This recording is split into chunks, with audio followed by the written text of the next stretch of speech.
Leurs poings pourfendent le ciel et leurs pieds déchirent la terre. Intensifiez votre cosmo-énergie et élevez-vous au 7e sens pour découvrir l'histoire des chevaliers d'Athéna.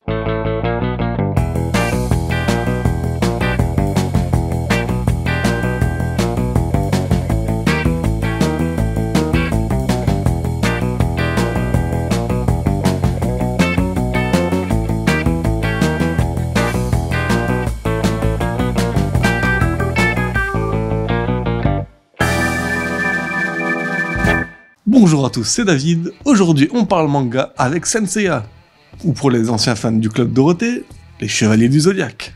Saint Seiya est un manga de Masami Kurumada, publié à la base entre 1986 et 1990 en 28 tomes, et adapté en diverses séries, animés, films et mangas spin-off pendant les décennies qui ont suivi.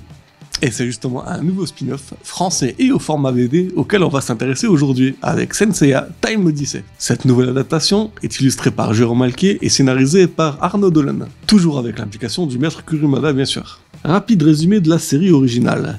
On suit les aventures de Seiya, chevalier de Pégase au service d'Athéna, déesse de la guerre qui se réincarne sur Terre pour combattre Hadès. Elle est à la tête d'une armada de 88 chevaliers, répartis en 3 catégories, bronze, argent et or. Ces derniers sont au nombre de 12 et représentent techniquement les plus grands combattants de cet univers. Notre héros, Seiya et ses amis ne sont que de simples chevaliers de bronze, qui devront faire face aux ennemis de leur déesse. Dans le manga d'origine, ils sont confrontés aux chevaliers d'argent, puis aux chevaliers d'or, avant de s'attaquer aux généraux de Poséidon, le dieu de la mer, et enfin à l'armée d'Hadès, dieu de l'enfer.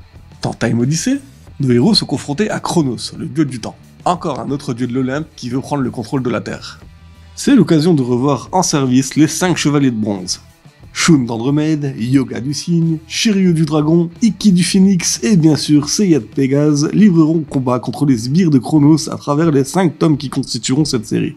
À l'heure où cette vidéo est enregistrée, il n'y a que 2 tomes qui sont sortis. Un premier surtout axé sur Ikki du Phénix et un second qui met en avant Shun d'Andromède. De là à supposer que les 3 derniers tomes seront surtout axés sur Shiryu, Yoga et Seiya, il n'y a qu'un pas. Time Odyssey est un plaisir visuel. Les dessins de Jérôme Alquier se démarquent de ceux de Kurumada sans pour autant jurer avec eux. C'est différent mais fidèle et vraiment beau. De plus, pour les habitués du manga, on n'est pas habitué à autant de couleurs. La série originale est en noir et blanc, comme souvent dans les mangas, et les quelques éditions colorisées qui ont suivi n'ont jamais eu une palette de couleurs aussi grande que Time Odyssey. Sauf peut-être Next Dimension, la suite officielle actuellement en cours de publication elle aussi. En gros, si vous êtes fan de Saint Seiya, vous devriez être ravi. Si vous regardiez le Club Dorothée dans votre jeunesse et que vous voulez à nouveau voir des combattants s'éclater la tronche à coups de chimères mythologiques, vous devriez largement trouver votre compte dans cette BD. On vous attend à la médiathèque pour venir emprunter ça. À bientôt.